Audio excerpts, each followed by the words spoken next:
Assalamualaikum warahmatullahi wabarakatuh. Apa kabar anak-anak? Oke, sekarang kita akan mempelajari bab baru. Apa itu? Yaitu bab cermin. Oke, cermin yang akan kita bahas kali ini adalah cermin cekung. Nah, di depan kalian sudah ada gambar cermin cekung. Di sana sudah terlihat bahwa ternyata cermin cekung itu memiliki beberapa ruang. Di depan, maksudnya di depan cermin itu ada ruang 1, 2, 3. Sedangkan ruang di belakang cermin itu ada ruang 4. Kalau tadi kita mempelajari tentang ruang-ruang yang terbagi atau yang ada di cermin cekung, nah sekarang tiba saatnya kita mempelajari bagaimana caranya kita bisa sampai menentukan sifat dari bayangan yang terbentuk dari cermin cekung. Poin pertama, ruang benda ditambah ruang bayangan itu totalnya 5. Apa sih artinya? Jadi kalau misalkan benda kita letakkan di ruang 1, maka otomatis bayangannya itu akan terletak di ruang 4. Nah, kalau misalkan benda kita letakkan di ruang 2, maka bayangannya akan ada di mana? Ya tentu saja bayangannya akan terletak di ruang 3. Karena ingat, ruang bayang ditambah ruang benda itu totalnya adalah 5. Ya, bisa kalian lihat contohnya di depan. Ibu sudah menggambarkan jika benda ada di ruang 1, maka bayangan benda itu akan ada di ruang 4. Tetapi jika benda ada di ruang 3, maka letak bayangannya ada di ruang 2. Begitupun sebaliknya. Nah, jika tadi kita sudah ke poin pertama, maka kita lanjut ke poin kedua. Poin kedua adalah kita tentukan apakah bayangan itu nyata atau maya. Bayangan akan nyata jika letaknya itu ada di depan cermin. Sedangkan bayangan sifatnya akan maya jika posisinya ada di belakang cermin. Jadi bisa ibu sebutkan jika letak bayangannya itu ada di ruang 1, 2, 3, maka bayangan itu akan memiliki sifat nyata. Tetapi jika bayangannya ada di ruang 4, maka bayangan itu akan memiliki sifat maya. Setelah tadi kita mempelajari poin 1 dan poin 2, lanjut ya ke poin 3. Nah, di poin 3 ini kita akan menemukan sifat bayangan yang ketiga, yaitu sifatnya itu tegak atau terbalik. Nah, jadi ketika bayangan itu letaknya ada di ruang 1 dan ruang 4, maka sifat bayangannya itu akan tegak. Sedangkan jika letak bayangannya itu ada di ruang 3 dan ruang 2, maka sifat bayangannya itu akan terbalik. Nah, di depan ibu sudah gambarkan gambar cermin cekung dengan letak benda dan letak bayangannya. Agar memudahkan kalian mengetahui letak bayangannya itu tegak atau terbalik, bisa kalian lihat ya dan bisa kalian pahami juga. Jadi intinya jika bayangan ada di ruang 1 dan ruang 4, maka dia itu akan tegak. Sedangkan jika ada di ruang 2 dan ruang 3, dia akan memiliki sifat terbalik. Nah, ini dia nih poin terakhir ketika kita ingin menentukan sifat dari bayangan, yaitu diperkecil atau diperbesar. Jadi, jika ruang bayangnya itu lebih kecil daripada ruang benda, maka sifat bayangannya akan diperkecil. Sedangkan jika ruang bayang lebih besar dibandingkan ruang benda, maka sifat bayangannya akan diperbesar. Ya, ingat, ibu sudah menjelaskan 4 cara menentukan sifat dari bayangan itu sendiri. Nah, jadi kesimpulannya apa ya mengenai sifat bayangan cermin cekung ini? Agar kalian gak pusing, Ibu sudah menuliskan kesimpulan yang bisa kalian pahami untuk di rumah. Ya, lihat, baca, dan pahami. Nah, sekarang setelah kita bisa menentukan sifat dari bayangan yang terbentuk oleh cermin cekung, ada rumusnya nggak ya di cermin cekung ini? Nah, salah satu rumus yang akan kita pelajari di cermin cekung ini adalah mencari jarak bayangan. Nah, di depan sudah ada nih rumusnya, yaitu 1/F sama dengan 1/S ditambah 1/S aksen. Supaya kalian gak pusing, ingat dong pesan ibu, kalau ada rumus kita harus tahu huruf-huruf di rumus itu apa sih artinya. Nah, F ini artinya fokus, S ini adalah jarak dari benda, sedangkan S aksen adalah jarak bayangan itu sendiri. Jadi rumus mencari jarak bayangan adalah 1/F sama dengan 1/S ditambah 1/S aksen. Nah, rumus yang kedua adalah rumus untuk mencari perbesaran atau bisa juga dipakai untuk mencari tinggi dari bayang. Kalau kalian lihat di depan, akan ada rumus M sama dengan S aksen dibagi S atau M sama dengan H aksen dibagi H. Ini adalah nilai perbesaran. Sedangkan S aksen sudah kita tahu bahwa S aksen itu adalah jarak dari bayangan. S-nya adalah jarak dari benda. Nah, yang belum kita tahu, H ini apa sih? H ini adalah tinggi benda. Sedangkan H aksen adalah tinggi dari bayangan. Nah, sebetulnya pasti nih banyak yang bilang, "Bu, kok M-nya bisa dicari pakai 2 cara sih? Aku jadi pusing nih milih yang mana." Nah, kebanyakan siswa-siswa ibu kalau misalkan dikasih rumus yang 2 kayak gini biasanya pusing nih. Nah, ibu jelaskan ya.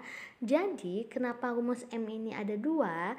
Jadi sebetulnya kan soal kan pasti berbeda-beda kan. Soal itu kan gimana yang bikin soal gitu, nggak bisa kayak aku pengen yang susah, aku kalau mau M harus ada langsung jarak benda sama jarak bayangannya gitu. Kalau misalkan di soal sudah ada jarak benda dan jarak bayangan, maka untuk mencari perbesaran atau nilai M-nya cukup menggunakan rumus S aksen dibagi S. Tetapi bagaimana kalau di soal nggak ada jarak benda dan jarak bayangan, malah ada tinggi bendanya? Nah, ya udah berarti pakai aja rumus yang M sama dengan H aksen dibagi H. Jadi kan lebih fleksibel tuh. Jadi sebetulnya rumus ini memudahkan kalian. Jadi perbesaran ini bisa dilihat dari jaraknya dan juga bisa dihitung juga kalau kita tahu tinggi bayangan dan tinggi bendanya. Begitu. Nah, setelah tadi kita tahu bahwa ada rumus untuk mencari jarak bayangan, ada rumus untuk mencari perbesaran, kita coba soalnya yuk. Nah, di depan sudah ada satu soal. Coba ada nggak yang bisa ngerjain? Atau kita mau bahas sama-sama? Kita bahas yuk. Oke, kita coba jawab sama-sama ya. Nah, kan tadi di soal itu kita itu sudah tahu bahwa ada benda yang diletakkan dengan jarak 8 cm di depan cermin cekung. Nah, berarti 8 ini apa? Berarti diketahui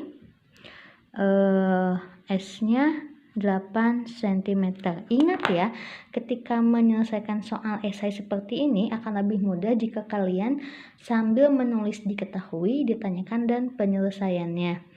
S-nya adalah 8. Nah, ini 16-nya apa ya? Nah, ternyata 16 ini adalah jarak fokus. Berarti F sama dengan 16 cm. Ditanyakan jarak dan sifat bayangan S aksen dan sifat bayangan. Nah, berarti bagaimana cara menyelesaikannya? Nah, untuk mencari S aksen, kita pakai rumus 1/F sama dengan 1/S ditambah 1/S aksen. Udah dapat rumusnya kayak gini, tinggal kita ganti deh F-nya sama S-nya. F-nya kita ganti sama 16, S-nya kita ganti sama 8. 1/16 sama dengan 1/8 ditambah 1/. Nah, X aksennya ada nggak nih? Nggak ada kan? Jadi kita tulis lagi aja S aksen. Nah, udah kayak gini, ini namanya hitungan matematik. Nah, 1/8 ini kita pindah ruaskan. Ya, jadi 1/16. Karena 1/8 ini asalnya positif, jadi ketika dia pindah ruas, dia jadi negatif. Dikurangi 1/8 sama dengan 1/S aksen. Jadi kenapa 1/8 pindah ruas? Agar si 1/X aksennya sendiri gitu. Jadi nanti supaya bisa kita cari S aksennya berapa. Nah, udah kayak gini. Nah, tinggal kita samakan penyebutnya. Ini tidak bisa langsung dikurangi ya guys, karena ini masih beda penyebutnya. Nah, kita samakan penyebutnya. 16 bagi 16 1 kali 1 1, 16 bagi 8 2 kali 1 2 sama dengan 1/S aksen. 1 kurangi 2 minus 1/16 sama dengan 1/S aksen. Nah, Ibu bisa bilang di sini kalau S aksennya adalah 16. Bu, kok bisa langsung sih? Nah, buat kamu yang masih bingung, nah pakai cara ini. Cara dikali silang. Ya. 1 kali S aksen min S aksen, atau Ibu tulis dulu aja ya. Maaf, ini kita coret dulu supaya kalian gak pusing ya. Minus 1 dikali S aksen sama dengan 1 dikali 16. Jadi ini minus S aksen sama dengan 16. Jadi X aksennya itu 16. Bu, bentar deh. Ini kok S aksennya minus sih? Berarti kalau ini min S aksen sama dengan 16, berarti S aksennya min 16 dong. Karena kan kita nggak boleh nyoret min. Minus ini kan udah ada dari awal. Karena 1 kurangi 2 adalah minus 1. Ya kan? Nah, teman-teman, A minus ini menentukan kalau dia itu maya.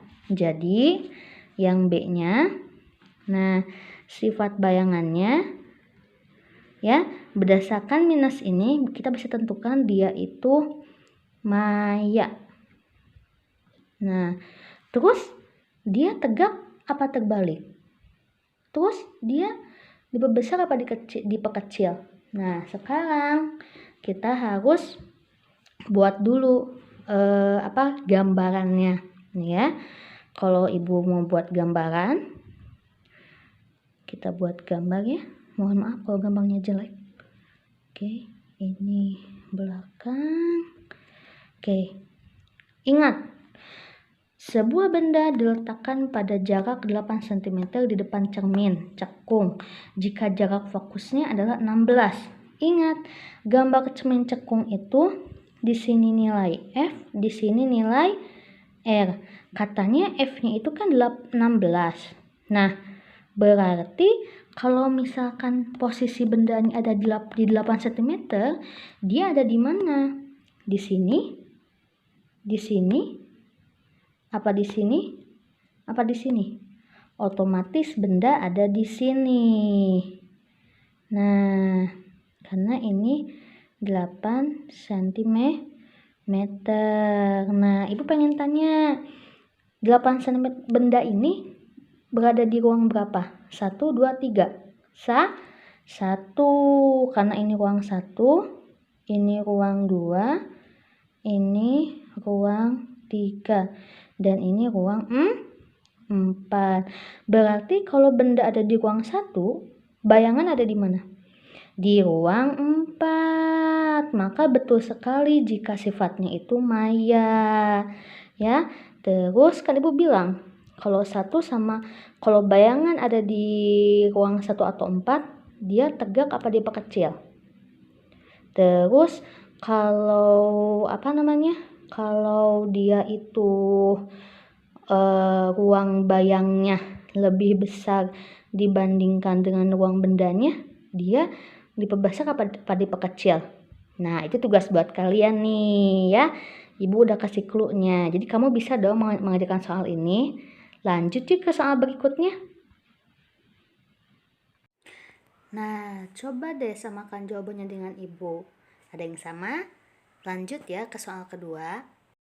Kalau tadi soal nomor 1 itu menanyakan jarak bayangan, nah di soal nomor 2 ini yang ditanyakan adalah tingginya, yaitu tinggi bendanya. Ya, coba dilihat dulu soalnya. Ada yang sudah bisa nggak? Ada yang mau nebak nggak itu pakai rumus apa? Kita bahas yuk. Oke, di nomor 2 ini kita disuruh mencari tinggi benda. Kita langsung saja ya, tulis diketahuinya. Diketahui berarti di sini katanya cermin cekung dengan jari-jari kelengkungan 10 cm. Apa sih maksudnya jari-jari kelengkungan? Nah, ketika kita mempelajari tentang cermin cekung, nah ibu sudah bilang kan, ini ada titik F. Nah, di depan F ini ada R. Ya. Nah, seperti biasa ruang 1, ruang 2, ruang 3, ruang 4.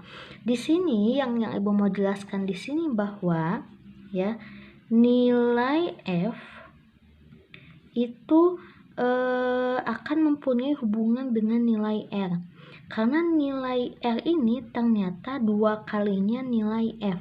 Jadi kalau ibu bisa tuliskan berarti yang 10 cm ini bisa kita simpan di sini. Jadi yang 10 cm ini adalah nilai R. Nah, kalau misalkan nilai R-nya itu 10 ya, jadi kalau nilai R-nya itu 10, maka F-nya berapa? Otomatis karena R itu 2 kali F, berarti F di sini adalah 5 cm. Ya. Nah, terus selain ada nilai F, ada nilai R, ada juga katanya jarak bendanya 15 cm, berarti S sama dengan 15 cm, dan tinggi bayangan 4 cm. H aksen adalah 4 cm. Ditanyakan H atau tinggi benda. Nah, sekarang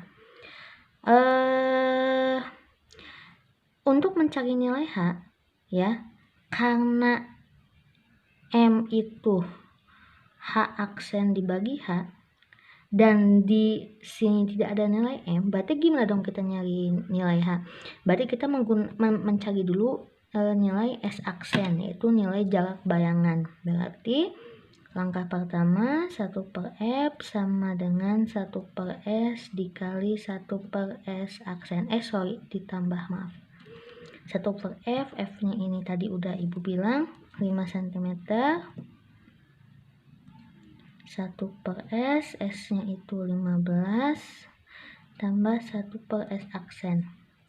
Seperti biasa, ini pindah ruas ke sini, jadi 1/5 dikurangi 1/15 sama dengan 1/S aksen. Nah, ini supaya bisa dikurangi, kita samakan dulu penyebutnya.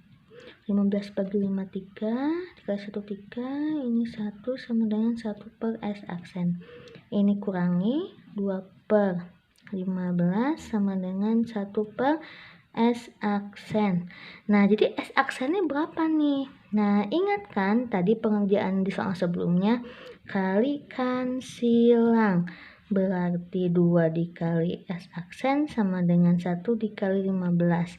2S aksen sama dengan 15. X aksen sama dengan 7,5 cm.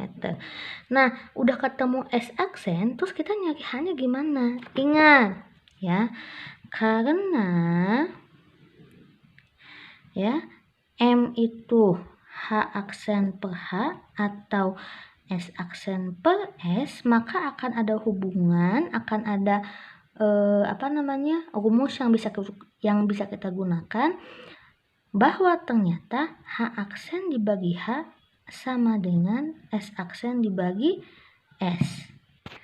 Nah, jadi untuk mencari tinggi benda kita bisa menggunakan rumus ini. Dikarenakan M itu H aksen dibagi H, bisa juga S aksen bagi S. Langsung kita masukkan ya. H aksennya berapa? Ada di soal, yaitu 4. H-nya ya kan ditanyakan, berarti tetap aja H. S aksennya berapa? Tadi kita dapat 7,5. S-nya ada di soal 15. Nah, habis ini seperti biasa, kali silang. Kalian jangan bingung dengan kali silang ya, harus udah mulai terbiasa. 15 kali 4, 60, H 7,5, 7,5 H, berarti H sama dengan 60 dibagi 7,5. H sama dengan 8. Jadi tinggi bendanya adalah 8. Nah, jadi jawaban untuk soal nomor 2 itu adalah 8 cm. Tinggi bendanya adalah 8 cm.